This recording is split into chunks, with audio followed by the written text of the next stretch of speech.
Hello guys, जय जोहार। Last video में हमने देखा था काकतीय डायनेस्टी हमने स्टार्ट किया था।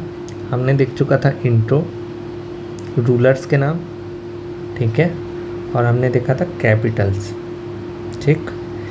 अब जिसने लास्ट वीडियो मिस किया है भाई, ये बहुत इम्पॉर्टेंट है सीरीज़, ठीक है। उसके बाद हम अब स्टार्ट करने वाले हैं सारे रूलर्स के बारे में, जितने इन्फॉर्मेशन उन्हें देखने वाले हैं हम, ठीक। तो हमने देखा था सीरीज़, एक बार फिर रिकॉल कर लेते। इंडिपेंडेंट रूलर की सीरीज़ देखे थे। तो फाउंडर कौन थे? अन्नम देव, ठीक है। अब इन्होंने डायनेस्टी इस्टेब्लिश की, तो हमने कैसे याद रखा था? ट्रिक से। अमीर हो गए तो आए हामिर देव, ठीक है। फिर अब अमीर हो गए हैं तो बहरे हो गए हैं, सुन नहीं रहे किसी का, तो भैरम देव, ठीक है, भैरव। फिर आए, अब ये अपने आप को उत्तम पुरुष समझने लगे तो पुरुषोत्तम आएंगे, पुरुषोत्तम, ठीक है। लेकिन ये भूल गए प्रताप राज कौन है, प्रतापी कौन है? जगदीश देव, जगदीश देव, ठीक है, वो प्रतापी है, ठीक। इसके बाद जगदीश देव के बाद कौन आएंगे? जगदीश ही वीर हैं और वीर दिखते हैं तो दिक्पाल, ठीक। उसके बाद कौन आएगा? उसके बाद राज करने चंदेल मामा आएंगे, जो कि दल बदलू हैं, यानी दलपत देव। और फिर वो दल बदल के अजमेर चले गए। तो ये हुआ इंडिपेंडेंट रूलर का सीरीज़। एक बार फिर रिकॉल कर लो जो लास्ट वीडियो नहीं देखे उनके लिए। फिर इसके बाद मराठा, मराठा के अंडर कौन कौन रूलर आए? पहले आए, पहला कौन था? अब भाई मराठा इन पे रूल कर लिए, है ना, इनकी डायनेस्टी पे कब्जा कर लिए, तो कौन आएगा? इनका जो डायनेस्टी है वो दरिया में चला गया, तो दरिया देव। फिर दो नाम थे, एक तो माही, माही यानी महेंद्र सिंह धोनी, तो महिपाल देव। और थर्ड थे सीपी बरार, है ना, सीपी बरार एक साथ था, महाराष्ट्र, एमपी, छत्तीसगढ़। तो वहाँ का एमपी का कैपिटल क्या है? भोपाल, तो भोपाल से भूपाल देव, ठीक है। अब मराठा के बाद ब्रिटिश आए, आंग्ल मराठा रूल बोलते हैं ना जिसे। तो ब्रिटिश के अंदर कौन थे? ब्रिटिश आए तो क्या लाए? रम लाए, रम लाए, तो भैरम, भैरम। अब रम पीने के बाद अपने आप आदमी क्या हो जाता है? रुद्र, एंग्री हो जाता है और क्या समझने लगता है? प्रतापी, रुद्र प्रताप देव। थर्ड, इसके रुद्र रूप को शांत कौन करेगा? प्रफुल्ला देवी, देवी शांत करेगी, ठीक है। और लास्ट है प्रवीर चंद्र भजदेव, भजदेव, ठीक है। लास्ट रूलर ये हुए, ठीक। तो भाई अब आप जो वीडियो नहीं देखें प्रीवियस, वो लोग सोच रहे होंगे कि भाई ये मराठा भी ब्रिटिश रूल के अंडर कैसे रूल किए। तो इन लोग 1324 से 1961 तक, यानी आज़ादी के बाद तक रूल किए, ठीक है। तो समझ, इम्पॉर्टेंट है ये डायनेस्टी अपने आप में। चलिए अब हम लोग देखते हैं अन्नम देव के बारे में। अन्नम देव, जैसे कि मैंने लास्ट स्टोरी बताया था कि अन्नम देव जब वारंगल में अटैक हुआ था, वारंगल में अटैक हुआ, किसने किया था? गियासुद्दीन तुगलक ने। लास्ट वीडियो देखिए, ठीक। किसने किया था? गियासुद्दीन तुगलक ने। तो अन्नम देव भाग जाते हैं और प्रताप रुद्र देव और रेला देवी को कैप्चर कर लेते हैं, ठीक है। किसने? तुगलक ने। तो अन्नम देव भाग कर कहाँ थे? बस्तर या बारसूर, दंतेवाड़ा के एरिया में, ठीक है। ये बारसूर आते हैं, ठीक है। और ये छिंदक नाग डायनेस्टी, बस्तर में कौन रहता है? छिंदक नाग डायनेस्टी, मैंने ये भी लास्ट वीडियो में बताया। उसके हरीशचंद्र को 1324 पे हराते हैं। कब हराया? 1324 AD पे हराएंगे, ठीक है। तो यहीं से इनकी डायनेस्टी की स्टार्ट होती है। ये हारे छिंदक और काकतीय डायनेस्टी स्टार्ट होती है, ठीक है। तो यहाँ से इनकी डायनेस्टी स्टार्ट होती है। अब जब ये आए तो इन्होंने कैपिटल किसको बनाया? मनधोता को बनाया। इन्होंने कैपिटल किसको बनाया? मनधोता को, ठीक है। तो कैपिटल क्या बनाया? मनधोता। अब जो अन्नम देव थे वो सोन कुंवर चंदेली से शादी किए थे। देखो हमने देखा कि चालुक्य से शादी कर रहे थे वारंगल वाले, अब यहाँ से काकतीय वाले चंदेलिन से शादी, तो सोन कुंवर चंदेलिन से शादी कर रहे हैं, ठीक है। अब देखो मैंने क्या बताया था कि ये लोग दंतेश्वरी माँ के उपासक हैं, है ना, वर्शिपर ऑफ दंतेश्वरी माँ। तो इन्होंने दंतेश्वरी माता टेम्पल इस्टेब्लिश किसने किया था भाई, अन्नम देव ने किया था, ठीक है। तो अब समझ जाओ, ये बहुत फेमस है छत्तीसगढ़ में दंतेश्वरी माता टेम्पल, ठीक है। ये दंतेवाड़ा में है, ठीक है। दंतेवाड़ा में कहाँ है, तराला विलेज, ठीक है, तराला विलेज। देखो हम लोग बस ये जानते हैं कि दंतेवाड़ा में, ठीक है, बट हम लोग को विलेज भी याद रखना है, तराला विलेज, ठीक है। और ये शंखनी डंकनी रिवर के किनारे सिचुएटेड है, शंखनी डंकनी रिवर के किनारे सिचुएटेड है, ठीक है। अब देखो भाई ये दंतेवाड़ा में है, इसीलिए इनका जो इंस्क्रिप्शन मिलता है हमको दंतेवाड़ा से मिलता है। और दंतेवाड़ा के इंस्क्रिप्शन से हमें क्या पता चलता है, इन्हें अन्नम राज कहा जाता था। क्या कहा जाता था, अन्नम राज। क्या कहा जा रहा है, अन्नम राज।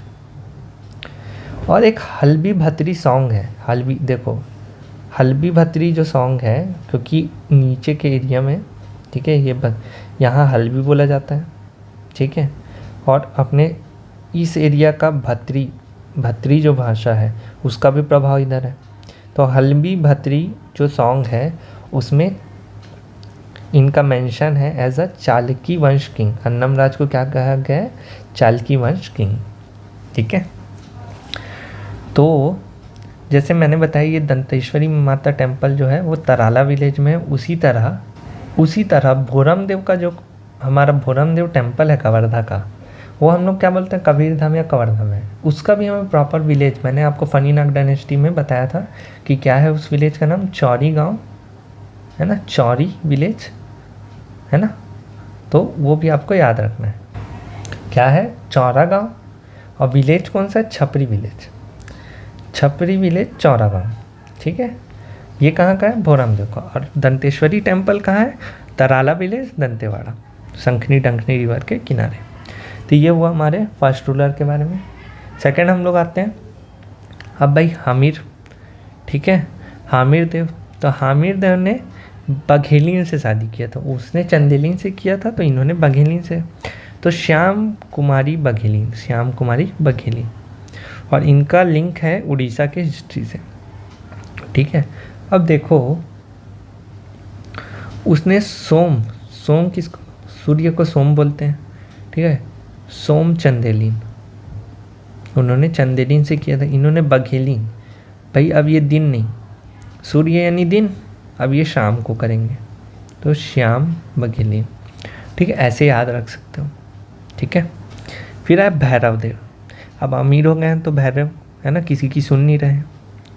तो इनकी 2 क्वीन थी, इनकी कितनी क्वीन थी, 2 क्वीन थी। उनमें से एक क्वीन का क्या नाम था, मेघई अरिचकेलीन, मेघई अरिचकेलीन, जिन्हें मेघवती के नाम से भी जाना जाता था, ठीक है। तो ये जो थे मेघवती जो थी वो हंटिंग यानी शिकार में ये इनका महारत था, ठीक है। तो एक तो इनकी ये स्पेशलिटी के बारे में बताया गया है कि प्रोफिशिएंसी इन हंटिंग, इससे पता चलता है इनके कद के बारे में।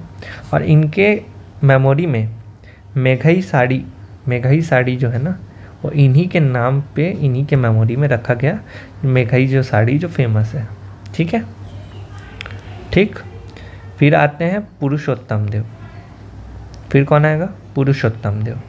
फिर अब आदमी भैरव हो गया और अपने आप को उत्तम पुरुष समझ रहा, पैसा आ गया तो देखो मैंने क्या बताया था, पुरुषोत्तम देव ने कैपिटल क्या चेंज किया, चक्रकोट। हमने कैपिटल देखा था लास्ट वीडियो में। तो देखो सबसे पहले याद रखो कि पुरुषोत्तम देव जगन्नाथ स्वामी के भक्त थे, जगन्नाथ स्वामी के भक्त थे। इनको रथपति का टाइटल दिया गया था, इनको रथपति का टाइटल दिया गया था। अब क्यों दिया गया था ये भी बताते हैं। ये पहले जगन्नाथ स्वामी के भक्त थे, तो ये पुरी जाते हैं जगन्नाथ स्वामी के दर्शन करने, जगन्नाथपुरी गए, ठीक है। कैसे गए, वहाँ जब पहुँचे पुरी तो ज़मीन पे रोल करते हुए, ठीक है, ज़मीन पे लेट कर रोल करते हुए, और बहुत सारे आभूषणों के साथ ये पहुँचे हुए थे जगन्नाथपुरी। तो वहाँ पुरी के किंग ने इनका स्वागत किया, और जो पुरी के किंग थे उन्होंने इन्हें 16 पहियों का रथ दिया, जो जगन्नाथ जी का रथ था उनसे दिया। ठीक है। अब इन्होंने जो 16 पहियों का रथ दिया, तो 12 पहियों का रथ दंतेश्वरी माँ के लिए डेडिकेट किया और 4 पहियों का रथ जगन्नाथ जी के लिए डेडिकेट किया। ठीक है। अब जो 4 पहियों का ये 4 पहियों का रथ जगन्नाथ जी के लिए, अब जो 12 पहियों का रथ था दंतेश्वरी माँ के लिए, उसमें 2 रथ बनाए गए, एक विजय रथ एक फूल रथ। 8 वाला जो है वो जो ज़्यादा नंबर है वो विजय, और जो कम नंबर है उसे फूल रथ कहा गया। फूल है ना, गेंदा फूल है ना, फूल रथ। ठीक है। तो अब देखो, अब समझ आया कि इन्हें रथपति क्यों कहा जाता है, क्योंकि इन्हें गिफ्ट में रथ मिला था। अब देखो रथ कैसा होता है, गोल। ठीक है, ऐसे रथ है। ठीक है। तो रथ कैसा दिख रहा है, चक्र जैसा है ना, तो वहाँ से चक्रकोट। और जगन्नाथ भगवान कृष्ण जी है ना, कृष्ण जी के हाथ में क्या रहता है, चक्र, तो इसलिए इन्होंने कैपिटल क्या बनाया, चक्रकोट। तो ऐसे इनका याद रहेगा। ठीक है। अब देखो, इन्होंने एक गोंचा पर्व स्टार्ट किया था। क्या स्टार्ट किया था, गोंचा पर्व, जिसे क्या कहा जाता है, गोंचा पर्व कहा जाता है। कब स्टार्ट किया, आषाढ़ में, और ये कहाँ मनाया जाता है, बस्तर में। ठीक है। गोंचा पर्व कहाँ मनाया जाता है, बस्तर में। और यहाँ तुपकी बैम्बू, तुपकी एक फ्रूट होता है, क्या होता है, तुपकी ना एक बेरी टाइप का फ्रूट होता है, गोल सा, उसका ये लोग एक फनल बनाते हैं, और फनल में इसको डालते हैं, और इसे रबड़ से ऐसे गुलेल जैसे चलता है। ठीक है, फनल से निकलता है ये, तो ये ऐसे आवाज़ करता है जैसे फायरिंग हो रही है। तो सलामी देने के प्रतीक के जैसा एक टुपकी फ्रूट का सलामी देते हैं, ऐसा इन्होंने प्रथा स्टार्ट किया, गोंचा पर्व। अब गोंचा पर्व है क्या, गोंचा पर्व है जो हम रथ यात्रा निकालते हैं ना जगन्नाथपुरी का, ये बस वही है, उसी की तरह है। ठीक है। जगन्नाथ भगवान को डेडिकेट करके गोंचा फेस्टिवल मनाया जाता है बस्तर एरिया में। ठीक है। मंथ कब है, आषाढ़। तो अब आपको इसका कैपिटल आप नहीं भूलेंगे। देखो अन्नम देव का तो वो फाउंडर है, तो उनका याद ही रखना है, मंदोता। ठीक है, AM। ठीक है। अब पुरुषोत्तम देव को हम रथपति कहते हैं, इसलिए उनका हम लोग क्या करेंगे, चक्रकोट कैपिटल है। ठीक है। फिर आएंगे कौन, प्रताप राज है ना, प्रतापी कौन है, जगदीश। ठीक है। तो प्रताप राजदेव, प्रताप, अब देखो प्रतापी हैं तो किसी ना किसी को हराएंगे। तो प्रताप राजदेव किसको हरा रहे हैं, मोहम्मद कुली कुतुब शाह को, कुतुब शाह को, जिसने बस्तर पे अटैक करने की कोशिश की। ठीक है। अब देखो जगदीश जी, इसके बाद कौन आते हैं, प्रताप राज के बाद जगदीश। बट जगदीश देव के बारे में हमें ज़्यादा इन्फॉर्मेशन नहीं मिलता है। ठीक है। तो हम लोग देखते हैं वीर सिंह।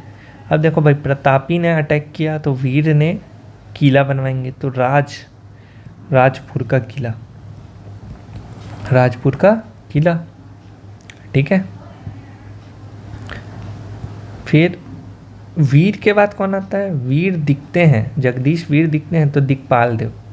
तो दिक्पाल देव के बारे में हमको ज़्यादा याद नहीं रखना है। इन्होंने अपना कैपिटल क्या चेंज किया, चक्रकोट, पहले क्या था, अभी चक्रकोट था, चक्रकोट से इन्होंने कैपिटल चेंज किया बस्तर। तो इसको कैसे याद रखेंगे, बीडी है ना, बीडी। अब उसके बाद कौन आएंगे, देखो उसके बाद हमने क्या ट्रिक बनाया था, राज करने चंदेल मामा, चंदेल मामा, चंदेल मामा दल बदलते हैं। ठीक है। और दल बदल के अजमेर चले गए। तो ये हमारा सीरीज़ है। ठीक है। तो राजपाल देव आएंगे इसके बाद। ठीक है। राजपाल देव को का टाइटल दिया गया प्रौढ़ प्रताप चक्रवर्ती का, प्रौढ़ प्रताप चक्रवर्ती का टाइटल इन्हें दिया गया। ठीक है। ये मणिकेश्वरी देवी के उपासक थे, जो माना जाता है, जो दंतेश्वरी माँ का जो पूजा करते थे। ठीक है। ठीक है, दंतेश्वरी मनकेश्वरी माँ का जो पूजा करते थे वो लोग मनकेश्वरी देवी के उपासक थे, ठीक है, ये भी एक देवी थी, ठीक है। उसके बाद ये लोग दंतेश्वरी माँ की भी उपासना करते थे उसके बाद, ठीक है। तो राजपाल देव की 2 वाइफ थी, एक चंदेली। अब देखो हम दो ही देख रहे हैं, इन लोग कहाँ शादी कर रहे हैं, एक तो चंदेल में और दूसरे बघेल में। तो इनकी 2 वाइफ थी, चंदेलीन और बघेलीन, ठीक है। तो जो चंदेलीन के जो, अब देखो राज करने कौन आएगा, चंदेल मामा। तो चंदेल मामा किसके भाई रहेंगे, चंदेलीन के भाई रहेंगे, चंदेल मामा, ठीक है। अब इनके 2 सन हुए, कौन, एक दलपत और एक प्रताप सिंह। अब देखो कायदे से किसको मिलना था, राजपाट दलपत को। तो चंदेल मामा दल बदल के चालूपना करके खुद बन गए। अब समझ आया स्टोरी। एक्चुअल में क्या होता है, राजपाल देव की सडन डेथ हो जाती है, तो कायदे से रूलर तो दलपत देव को बनना चाहिए, तो कौन बन जाता है, चंदेल मामा धोखे से ले लेते हैं, इसलिए उन्हें हमने क्या कहा, दल बदल लिया उन्होंने, ठीक है। अब देखो चंदेल मामा के बारे में और कुछ इन्फॉर्मेशन नहीं है, ठीक है। अब आते हैं हम लोग दलपत देव के बारे में, ठीक है। अब जो दलपत देव हैं उन्होंने चंदेल मामा को किल किया। अब देखो क्यों मार रहे होंगे चंदेल मामा को अपने, क्योंकि उन्होंने सत्ता हासिल करने के लिए इन्होंने धोखा दिया, तो दल बदले उन्होंने, तो इसलिए चंदेल मामा को इन्होंने किल करके। अब देखो चंदेल मामा को मारकर ही सत्ता पे आए, तो इन्होंने कैपिटल क्या बनाया, पहले बस्तर से क्या किया, कैपिटल चेंज करके जगदलपुर किया। क्या किया, जगदलपुर। तो अब देखो इसको कैसे याद रख सकते हैं, दल से दल, दलपत, जगदलपुर दलपत, है ना। अब इन्हीं के समय मराठाओं ने अटैक किया था। अब देखो मैं आपको शायद मैं यहाँ बता देता हूँ। देखो मराठा ने 2 बार अटैक किया था बस्तर पे, एक तो 1756 पे और 1770 पे, ठीक है। अब मराठा की तरफ से किसने किया था, नीलू पंत ने। देखो अब हो क्या रहा है, 56 पे और 70 पे 2 बार मराठाओं ने अटैक किया, ठीक है। तो मराठाओं की तरफ से नीलू पंत या नीलू पंडित कहते हैं, ठीक है, ये क्लियर नहीं है, नीलू पंत है चाहे पंडित है एक ही है, ठीक है। उसने अटैक किया था 1756 पे, दलपत देव थे उस समय, तो ये अटैक अनसक्सेसफुल था, ठीक है। फिर 1770 में मराठा फिर से थोड़ा ऑर्गेनाइज करती है अपनी आर्मी को, यानी इकट्ठा करके फिर 1770 में अटैक करती है। अब देखो इस समय इन्होंने पूरा राज तो नहीं कर पाए, पूरा कैप्चर तो नहीं कर पाए, लेकिन ये लोग थोड़ा सा सक्सेस हो गए, मतलब काकतीय के जो राजा थे वो थोड़े कमज़ोर पड़े, है ना। तो इन्होंने कैपिटल चेंज क्या किया, जगदलपुर, जो कैपिटल चेंज किया 1770 में किया, ठीक है, बस्तर से जगदलपुर। लेकिन इस समय भी पूरा मराठा शासन अभी नहीं आया, मराठा शासन आएगा, हमको पता है कहाँ से आएगा, वो दरियादेव से, ठीक है। तो ये हुई कहानी। अब देखते हैं कि दलपत देव ने दलपत सागर बनाया था, ठीक है। ये लार्जेस्ट लेक है ना, fresh water lake in CG, ठीक है, लार्जेस्ट लेक है, ठीक है। और दूसरा अब देखो क्या हुआ, इस समय मराठा ने अटैक किया, सक्सेस अटैक कर दिया था, और जिसके कारण कैपिटल चेंज करना पड़ा, यानी कहीं ना कहीं मराठा का इन्फ्लुएंस देखने को मिला हम लोग को, और काकतीय कमज़ोर पड़े दिखे थोड़े से।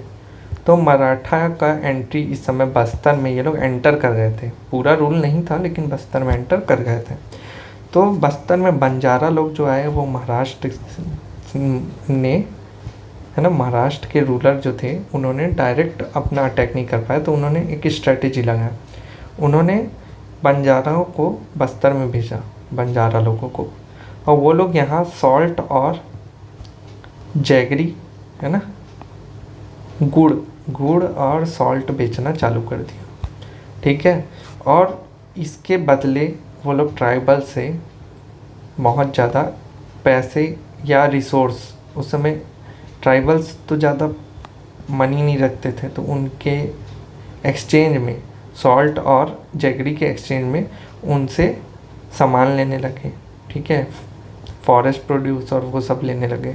तो कहीं ना कहीं एक्सप्लॉइटेशन करना चालू कर दिया उनका, ठीक है, एक्सप्लॉइटेशन चालू करने लगा, ठीक है। तो ऐसे मराठाओं ने बस्तर के राज्य को और कमज़ोर करना स्टार्ट किया। ठीक है, तो ये था हमारा स्टोरी।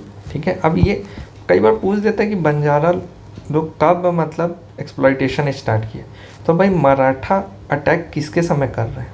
पहले वो कर रहे हैं दलपत देव के समय, तभी तो कैपिटल चेंज कर रहे हैं ना। तो दलपत देव का ऐसे याद रखना। ठीक है, फिर इसके बाद कौन है? अजमेर सिंह। अब देखो, दलपत देव के दो बेटे थे, एक तो अजमेर सिंह और एक दरिया देव। ठीक है, अजमेर सिंह और दरिया देव। अब जो फर्स्ट वाइफ के बेटे थे वो थे दरिया देव, और जो सेकंड वाइफ के थे वो थे अजमेर सिंह।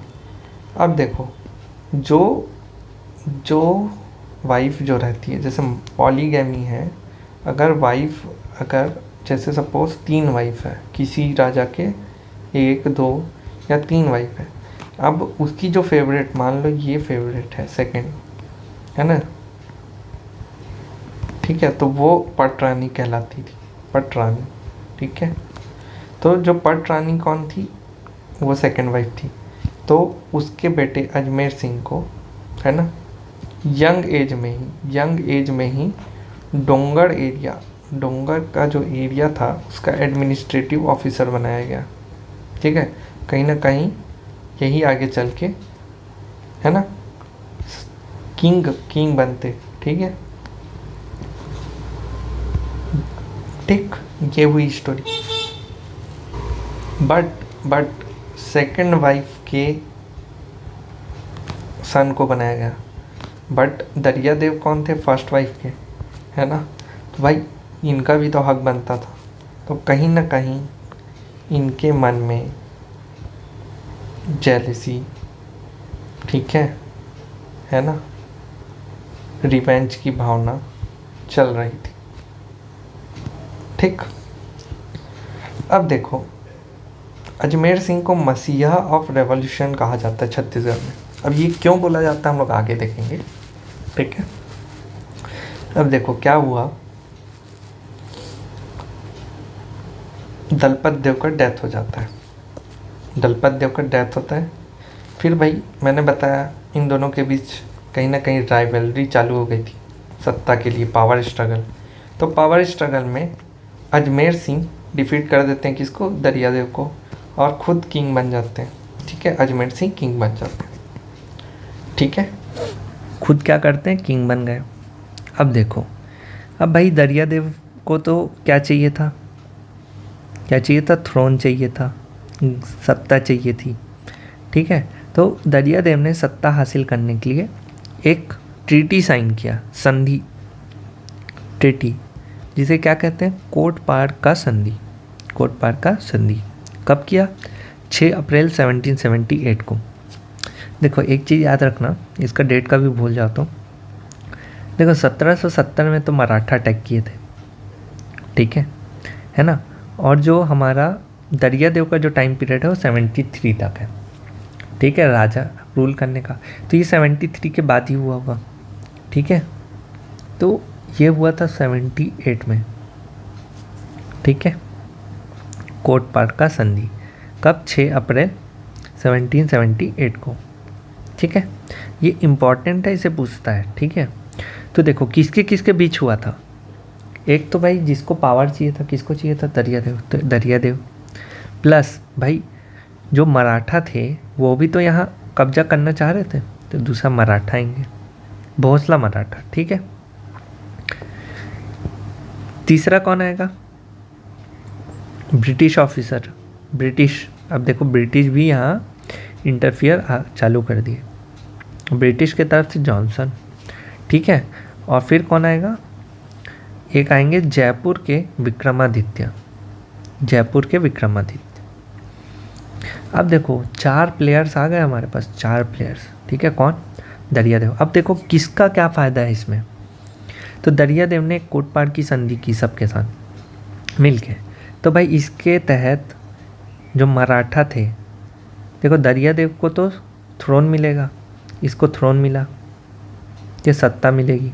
मराठा बोले कि उनको टकोली चाहिए 59,000, तो उनको टकोली मिलेगी, यानी टैक्स। टकोली यानी उस समय टैक्स होता था, ठीक है। अब बोले ब्रिटिश का क्या फ़ायदा, तो ब्रिटिश को बोले कि ब्रिटिश जो थे उनको क्या डॉक्ट्रिन ऑफ लेफ्ट पॉलिसी, ये क्या होता था, अगर कोई सक्सेशन नहीं है, अगर इनके वंश में अगर किसी कारण कोई सक्सेशन नहीं है, ब्लड लाइन होना चाहिए, सेम ब्लड लाइन ना, दूसरा कोई सक्सेशन नहीं, अगर वंश में कोई आगे सक्सेशन नहीं है तो ये फिर ब्रिटिश के अंडर आ जाएगा इनका राज, ठीक है। इनका जो किंगडम है वो ब्रिटिश संभालेगी, ठीक है। और जयपुर के जो विक्रमादित्य थे उनको क्या मिला, कोटपाड़। अब देखो कोटपाड़ का संधि बोल रहे हैं, तो कोटपाड़ जो एरिया था ना वो विक्रमादित्य को मिलेगा, है ना। तो ऐसा डील हुआ, ठीक है। अब ये सब के बदले दरियादेव को सत्ता हासिल करने में इन लोग मदद करेंगे। तो जैसा ये वादा किया था इन्होंने उनकी मदद की और फिर दरियादेव थ्रोन पे बैठेंगे। देखो हमने क्या पढ़ा था, मराठा के अंडर फर्स्ट रूलर कौन आएंगे, दरियादेव, ठीक है, क्योंकि टकोली किसको देना, मराठा को, है ना। तो ये दरियादेव को सत्ता हासिल होगी, ठीक है। और मराठा के अंडर ये पहले रूलर बनते हैं, ठीक है। तो अब देखो इनके समय क्या हो रहा है, इनको मसीहा ऑफ रिबेलियन कहा गया था ना, रिवॉल्यूशन। तो इनके समय 1774 से 1779 तक, ठीक, इन्होंने एक हलवा रिबेलियन स्टार्ट किया कि जिसके लीडर कौन थे, अजमेर सिंह।